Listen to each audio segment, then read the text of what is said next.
Maqaa gooftaa keenya Yesuusin nagaa sin gaafadhaa. Kabajamtoota dhaggeeffattoota keenya bakka jirtan hundumaatti nagaan Waaqayyoo isiniif haa ta'u. Yeroo kana sagalee Waaqayyoo keessaa kan walii wajjin ilaallu macaafa faarfannaa boqonnaa 13 lakkoofsa 1-6 kan jiru ta'a. Gara sagalee kanaatti kadhannaa godhannee akka dabarruun isin affeera. Hin kadhanna. Gooftaa guddaatiif jabaa hundumaa kan dandeessu nu wajjin akka taatuuf sababiin tokko hin jiru. Yoo jiraate garuu jaalala keeti. Nuti nama hirruudha. Dubbii kee dubbachuufis dhaga'uufis dadhabbii qabna. Gooftaa samaa irra jiraattu yeroo kana gara keenyatti akka dhuftu akka nuti dubbattu ani garbichi kee gadi jedhee ati akka mul'attu saba keef ergaa qabdu ittisa tokko malee akka dubbattu sin kadhadha maqaa Yesuusiin ameen. Macaafa faarfannaa boqonnaa 13 lakkoofsa 1-6 kan jiruun dubbisa. Hamma yoomitti raawwattee na irraanfatta? Yaa Waaqayyo, amma yoomitti fuula kee na duraa dhoksita? Hamma yoomitti lubbuun koo yaadaan dhiphatti? Hamma yoomitti garaan koo guyyaa guutuu gadda? Hamma yoomitti diinonni koo anarra aanu? Yaa Waaqayyo gooftaa koo na ilaalii anaaf deebisi. Har'a irriba du'aa kan akka hin irraanfannetti ija koo anaaf ibsi. Diinni koo isa mo'eera hin jedhini. Amajaajiin koos bitinturuu koo sonaan hin gammadini. Ani garuu gaarummaa kee amanadheera. Na oolchuu keettis garaan koo guutuudhaan nan gammada. Lakkoofsa 6 wanta gaarii inni naaf godheef ani Waaqayyoon nan faarfadha jedha. Mata dureen lallaba koo yeroo kanaa ani filadhe yeroo rakkinaa keessatti kan jedhudha. Yeroo rakkinaatti namni hundinuu, maatiin hundinuu, biyyi hundinuu, dhaabbati hojii hundinuu gaaffii kana kan fakkaatu qaba. Hamma yoomitti? Abbaan faarsaa kanaa maal akka isa mudate ifaaf ifatti hubachuudhaan yoo baanne mootichi Saa'ol akka sari'ataa ture gaarii goonee beekna. Mee yaadaa nama bowwaa yookaan cixaa lafaa gidduu taa'ee hamma yoomitti jedhee Waaqayyoon gaafatu? Yaa tokkoof, torban tokkoof, ji'a tokkoof utuu hin taane waggootaaf Daawiti nama akka garaa isaatti deemuu hin dandeenye rakkoo qabu ture. Yeroo hundumaa birrannaadhaan nama jiraatu ture.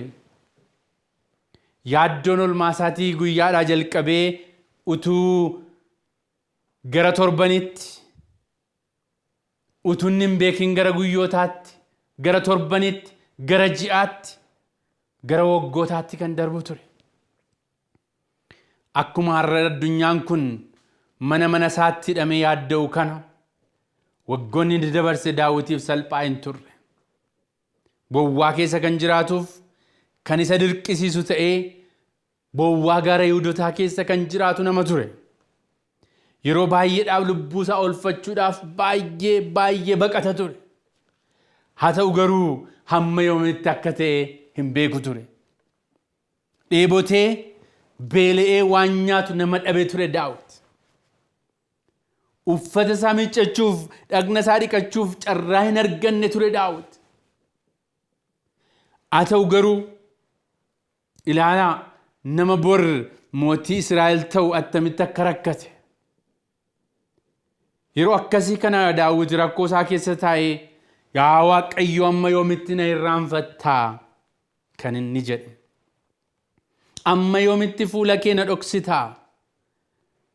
Har'as saba Waaqayyoo yoo eeggannaa gochuudhaa baanne kan kana caalu jechuun keenya hin oolu. Yeroo fira rakkoofnee gargaarsa dhabnu, yeroo dhibeedhaan qabannee fayyinni keenya guyyaa lakkoofsisu, yeroo gaa'elli keenya akka jalqabaa ta'uudhaa baatu, haalli hojii keenyaaf jireenyi keenya olii gadi ta'ee yoo nutti hammaataa deeme har'a dhibeen golfaa yookiis COVID-19 kun gara abdii kutannaatti kan nu deemsisu yoo ta'e yoom akka dhaabatu yeroo wallaallu gaaffii akkasii qabaachuun keenya hin oolu. Garuu maaltu beeka?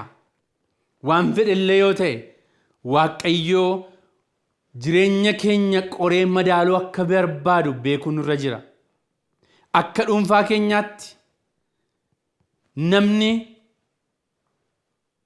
jireenya keenya keessatti waan nu mudatu hundumaa lakkoofne tarreessuu dandeenya ta'a. Namni nu irraanfachuu danda'a.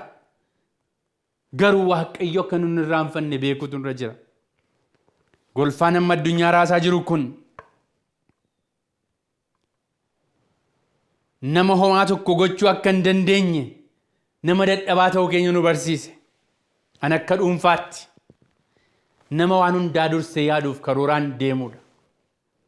Garuu golfaan amma addunyaa raasu kun an nama homaa tokko waa'ee baasuu hin dandeenye. Qajeelfamaaf geggeessaa Waaqayyo jala malee jiraachuu nama hin dandeenye ta'uu nu agarsiise.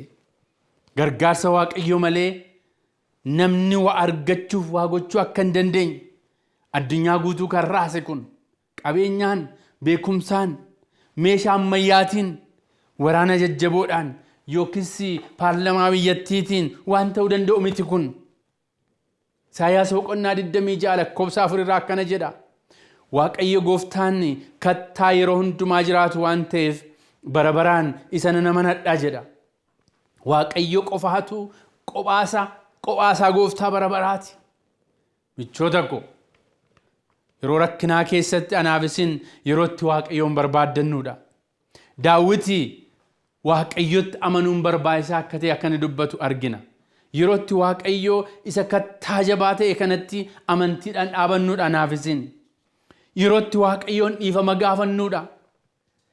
Yeroo itti waldaaf biyyaaf geggeessota biyyaaf kadhannuudha.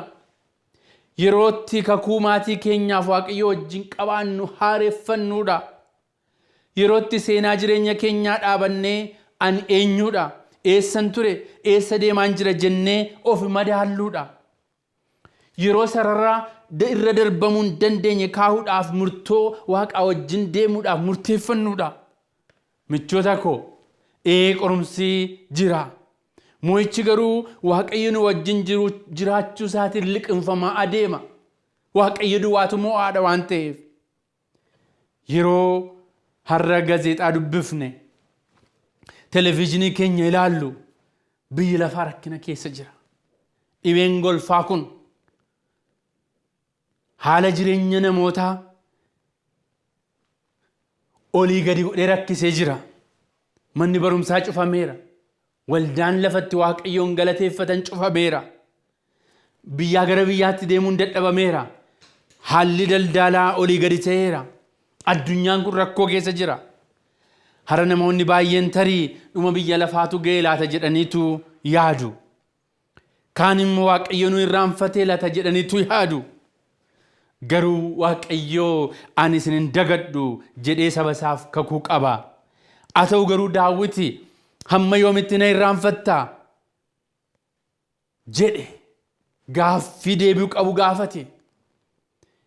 Namni yeroo rakkatu waan godhu wallaala. Waaqayyo malee kan isa gargaaru waan hin jirreef abdii kuta. Daawiti kanaaf gaaffii kana gaafate hamma yoomitti ta'a. Fuulli kee amma durii hamma yoomitti na dhokataa jedhe. Gaaffii kana namni hundinuu qabataa har'a. Yeroo jireenya Daawitiin ilaallu akka garaasaa deemuu nama hin dandeenye nama yeroo hundumaa yaaddoo keessa jiru fakkaata. Har'as addunyaan kun hidhamtee jirti. Jiraachuun namootaa gaaffii keessa jira. Haa ta'u garuu hammam dhiphina keenya hammaatullee gara ulfina Waaqayyootti nu butuu qaba. Gara Waaqayyoon sodaachuu, gara qalbii diddirrannaa, gara Waaqayyoon kabajuu, gara Waaqayyoof sagaduutti nu butuu qaba. Maaliif yeroo gidiraatti na waammadhu ani sin oolcha, atis na galateeffatta, rakkinicha keessaa buteen si baasa kan jedhu dubbii Waaqayyo waan ta'eef. Waaqayyo saba isaa raawwatee hin dagatu. akkuma amma dubbifanne Daawiti hamma yoomitti lubbuun koo yaadaan dhiphatti jedhe. Yeroo jireenya isaa ilaallu haala jireenya keenya wajjin wal bira qabne ilaalla. Gaaffiin kun tarii kan keenyas ta'uu danda'a ta'a. Yoo Waaqayyo gaaf tokko na ilaale malee, yoo Waaqayyo na yaadate malee kan jettu lubbuun baay'een har'a jirti ta'a. Waaqayyo yeroo ammaa keessa jiru kana keessatti addunyaa kana golfaa akkana nu raasuu danda'uu fi Waaqayyo irratti akka dhiyaannu barbaada. Macaafa amma dubbifanne lakkoofsa 2-3 irratti gaaffii muddamaa gaafate Daawit. Yaa Waaqayyo hamma yoomitti ana irraanfattaa jedhe. Yeroo tokko bubbeen jireenyaa kun nu raasuu nutti dhufuu danda'a. Gaaffii akkasii dhiyeessuuf sababa ta'a. Macaafni qulqulluun keenya Phexros isa duraa boqonnaa 1 lakkoofsa 6 irratti akkana jedha. Amma yeroo gabaabaadhaaf qoroma garaagaraatiin qoramuun keessan akkan oolle yoo ta'e iyyuu isa sanatti immoo baay'iftanii hin gammaddu jedha. Isa kamiin? Isa bara baraatiif. Asirratti Phexros rakkinni keenya gabaabduu inni dhufu garuu baay'ee kan nama gammachiisu kan bara baraa akka ta'e dubbata. Akka kiristaanotaatti rakkoo horii, rakkoo maatiif kan biraas qabaachuu dandeenya. Maaliif seexanni diinni keenya qaawwa jireenya keenya nutti agarsiisee akka nu jireenya shakkii keessa jiraannu yeroo hundumaa waan barbaaduuf. Garuu yaadadhaa, Waaqayyo jireenya keessaniif, jireenya keetiif, jireenya kootiif karoora qaba. Eenyullee karoora Waaqayyo anaaf isiniif qabu karaa hambisuu hin danda'u. Akkuma Ermiyaas boqonnaa 29 lakkoofsa 11 irratti dubbatu. Roomee boqonnaa 8:28 irratti akkana jedha Phaawulos. Waaqayyo warra isa jaallatan karaa hundumaa gargaaree gara gaariitti isaan geessa jedha. Waaqayyootti amanuun attam barbaachisaa akka ta'e argina. Attam barbaachisaa akka ta'e Waaqayyootti amanuun, Waaqayyoof sagaduun, Waaqayyoon waaqessuun gaarii akka ta'e argina. Kuni waada namaa miti. Kan Waaqayyo isa abbaa saba hundumaa ta'e, isa waaqaaf lafa uumetu akkana nuun jedha. Rakkoon dhufuu danda'a. Garuu Waaqayyo sanyii isaa hundumaa fi karoora qaba. Karoora anaaf qaba, karoora siif qaba, karoora hunda keenyaaf qaba. Firoota koo haalli jireenyaa al takka oli al tokko gadi ta'uu danda'a. Garuu Waaqayyo jireenya keenya waan haaraa gochuu barbaada. Macaafa Faarsaa amma dubbifanne keessatti yeroo 4 Daawit hamma yoomitti kan jedhu Waaqayyoon gaafate. Boqonnaa 13 lakkoofsa 2 irratti hamma yoomitti garaan koo gadda, hamma yoomitti diinonni koo aari'atu jedhee kadhate. Hamma yoomitti ta'a kun jedhe. Yeroo tokko fuula Waaqayyo akka barbaaddannuuf rakkinni nutti dhufuu danda'a. Macaafa Iyyoob boqonnaa 14 lakkoofsa 1 yoo ilaalleef nama ta'e kan dhalateedha Iyyoob. Barri isaa gabaabaadha, rakkinni isaa immoo baay'achuu danda'a jedha. Iyyoob asirratti nama waa tokko abdii hin qabne, nama waan tokko gochuu hin dandeenye, gargaarsa Waaqayyoo malee nama jiraachuu akka hin dandeenye ta'uusaa beekee dubbata. Obsaan Waaqayyoon eeggachuun hammam barbaachisaa akka ta'e nutti dubbata. Haalli jireenyaa toora galee olis gadis akka jiru nutti hima. Qabeenyi sanyii Yesuusitti amanee jiraachuurra kan caalu hin jiru. Qabeenya lafarraas ta'e, qabeenya kamiiniyyuu haa ta'u, samaayii wajjin walitti hidhamnee jiraachuun qabeenya guddaadha. Michoota koo hamma lafa kanarra jiraannutti rakkoon jira. Wanti nu hubachuu nurra jiru garuu Waaqayyo rakkina sanaan jireenya hafuuraa keenya madaaluu akka barbaadu beekuutu nurra jira. Yeroon ammaa kun addunyaaf yeroo dukkanaati. Yeroo itti akka sabni Nanawweedhaa Waaqayyo duratti gad of deebisanii Waaqayyoon kadhachuun yeroo nurra jiruudha. Haraara Waaqayyo yeroo itti gaafachuun nurra jiruudha. Daawit yoo Waaqayyo gidduu seene malee barri dukkanaa kun ammaataa deema jedha. Hirriba du'aatu na dura jira jedhe, na yaaddeesse jedhe.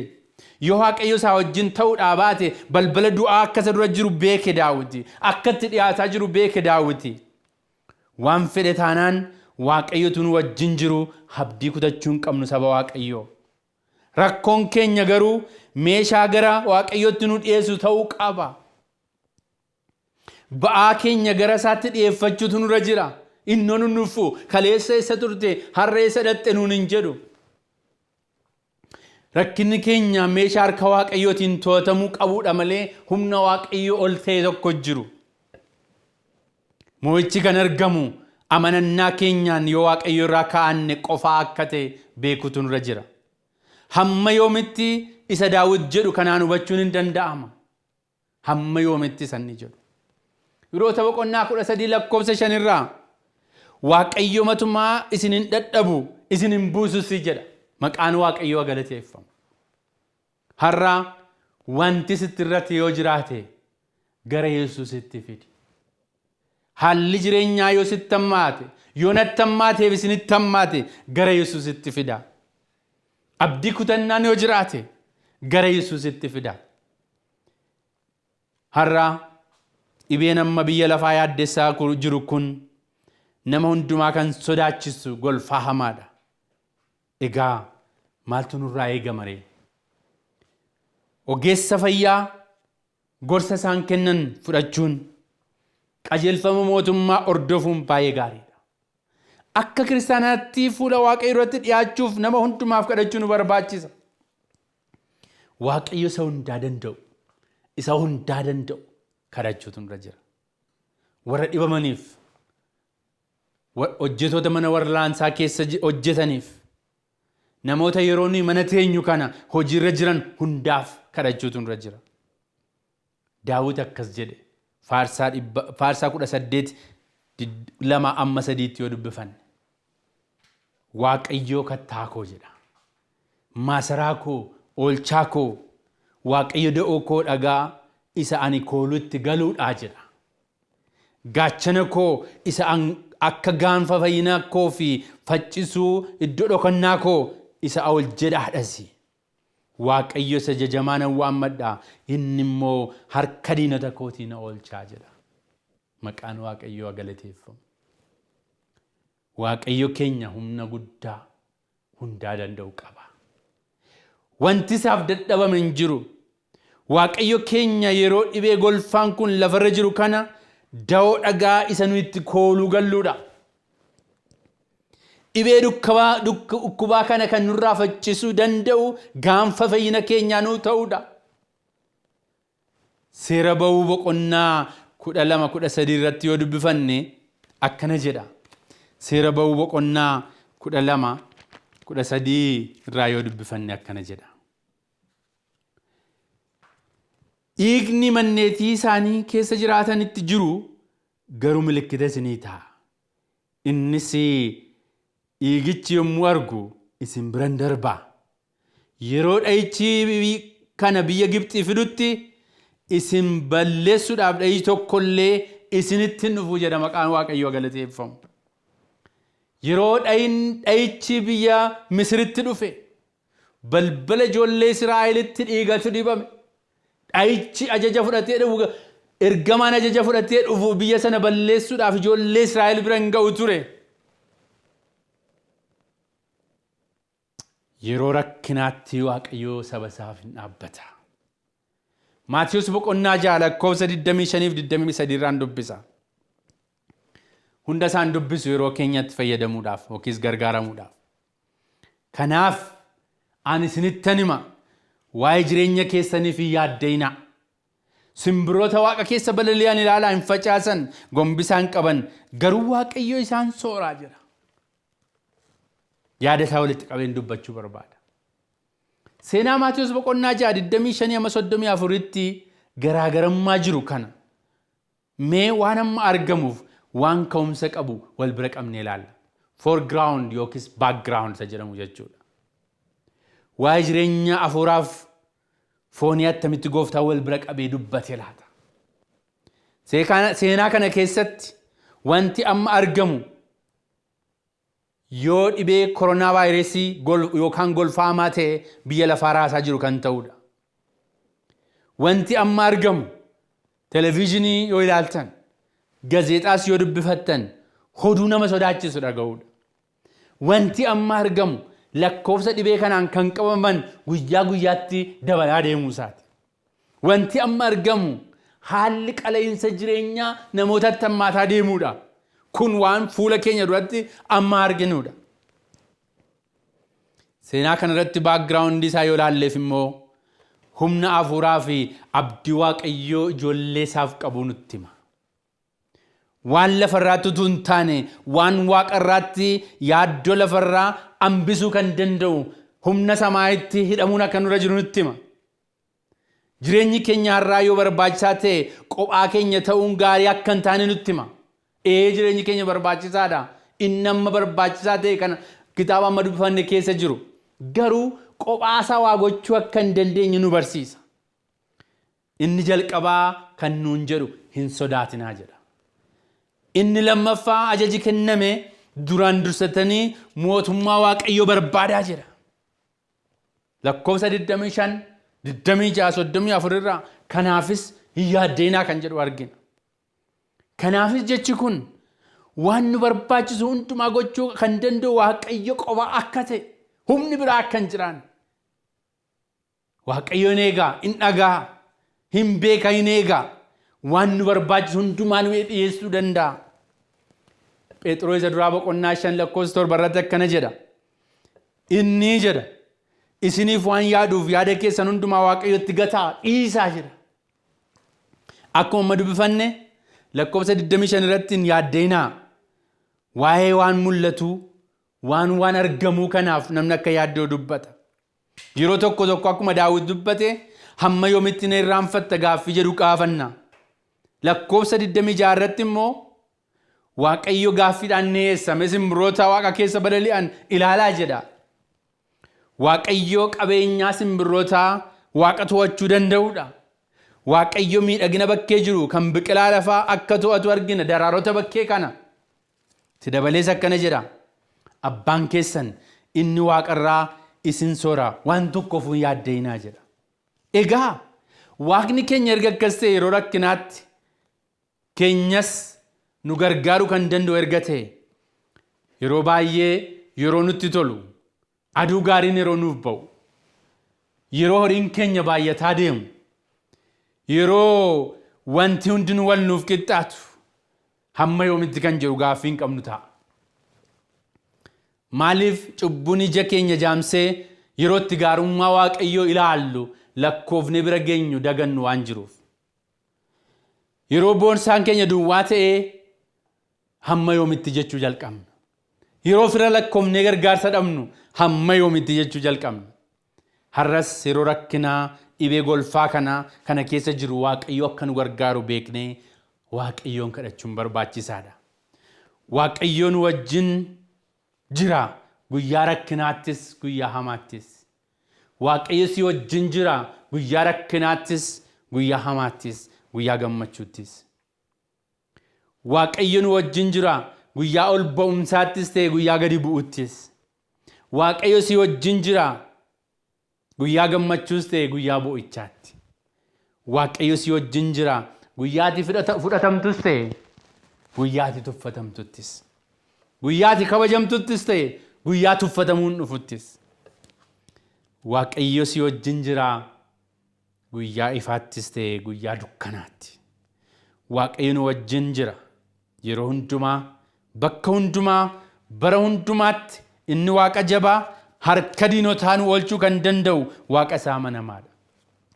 Nana mana Waaqni keenya dhibee golfaa har'a argamu kana to'achuu waan danda'uuf hin yaaddeenaa jedha. Kadhataan isa duratti dhiyaachuu qabna.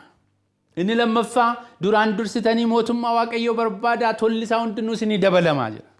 Lakkoofsa 32 irratti isaan kun hundinuu isin barbaachisuu jedha. Waaqayyo beeka. Fayyina keenyaaf nyaachuu, dhuguun, uffachuun barbaachisaa akka ta'e beeka. Garuu yaaddoo keessan mootummaa Waaqaaf qajeelummaa barbaadutti hidhaa malee kan barbaachisu hundinuutti isinii dabalamaa jedha. Yaaddoon keenya har'a waan mul'atuuf dursa laachuudha. Yaaddoon keenya waan abdanne itti dhamaane yeroo ta'u diduudha. Yaadda'uun keenya badhaadhummaa lafaa kanatti jireenya keenya hidhuudha. Yaadda'uun keenya mootummaa Waaqayyo barbaaduu dhiisuudha. Wallaansoo guddaan jiru yoo jiraate kanarratti. Ibroota boqonnaa 10:35 irratti Phaawulos akkana jedha.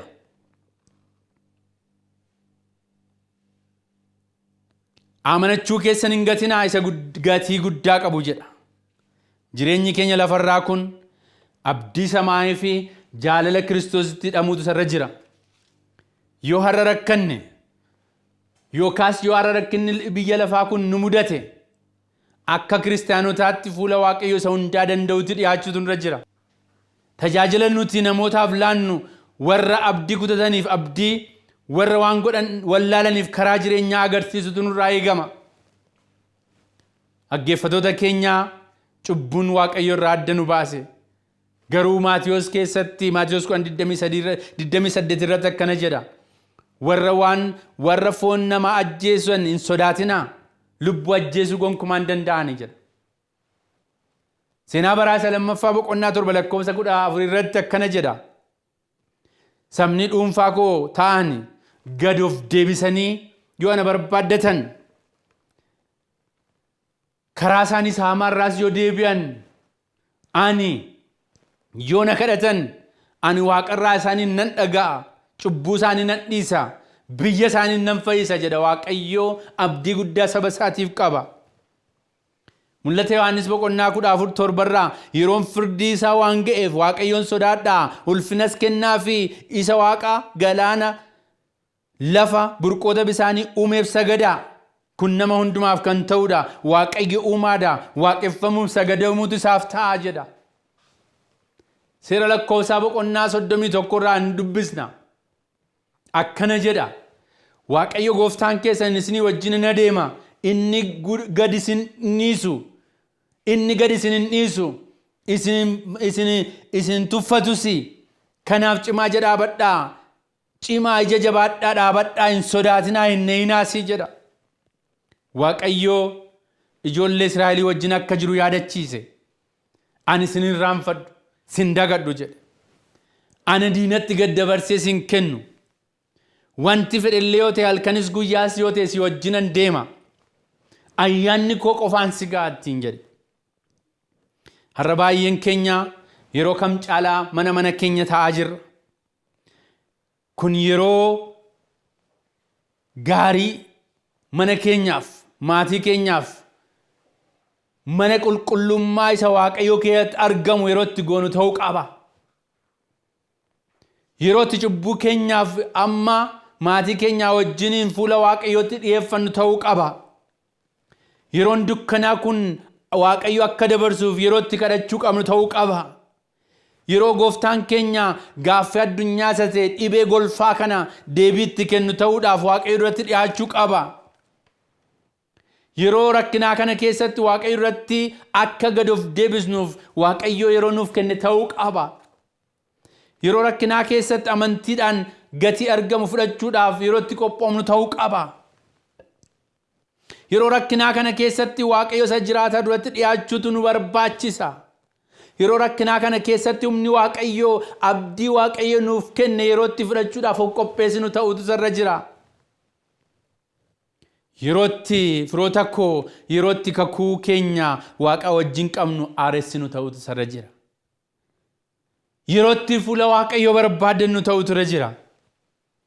Yeroo itti muuxannoo haaraadhaaf haara'umsa itti shaakallu Waaqa biraa fudhachuuf of qopheessinu ta'utu sarra jira. Yeroo itti barri darbu kana keessa Waaqayyo san dabarree wajjin miiltoo gaarii godhannee shaakallu ta'utu sarra jira. Dhaggeeffattoota, barri dhufa, barri darba. Garuu Waaqayyo wajjin jiraachuurra kan fakkaate barri gaariin hin jiru.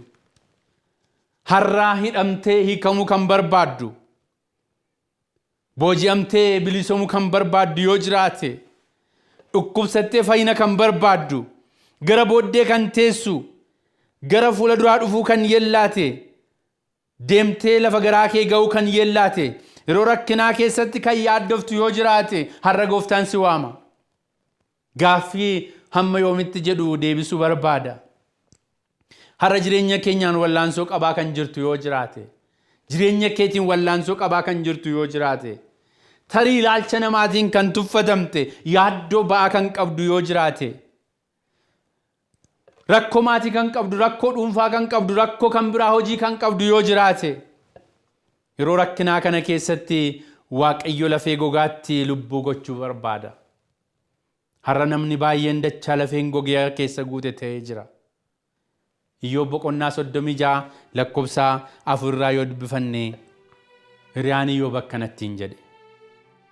Beekumsatti hirruu kan hin qabne Waaqayyo akkasatti dubbate.